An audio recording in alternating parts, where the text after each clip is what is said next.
1 योना 1:9-3 कारण यह विपत्ति हम पर पड़ी है। तेरा उद्यम क्या है? तू कहां से आया है? तू किस देश और किस जाति का है?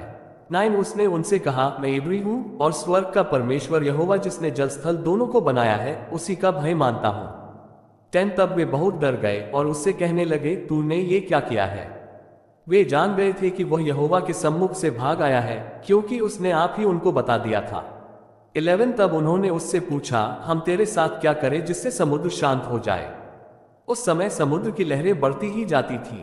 12 उसने उनसे कहा, मुझे उठाकर समुद्र में फेंक दो, तब समुद्र शांत पड़ जाएगा, क्योंकि मैं जानता हूं कि यह भारी आंधी तुम्हारे ऊपर मेरे ही कारण आई है।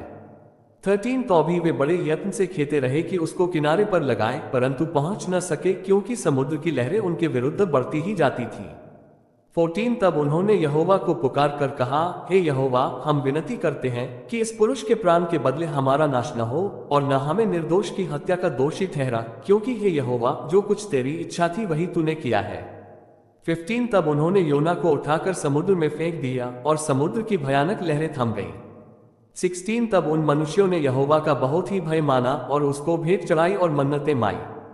17 यहोवा ने एक बड़ा सा मच्छर ठहराया था कि योना को निगल ले, और योना उस महामच्छ के पेट में 3 दिन और 3 रात पड़ा रहा। योना की प्रार्थना ग्रेटर देन तब योना ने उसके पेट में से अपने परमेश्वर यहोवा से प्रार्थना करके कहा, 2 इंचेस मैंने संकट में पड़े हुए यहोवा की दोहाई दी और उसने मेरी सुन ली है।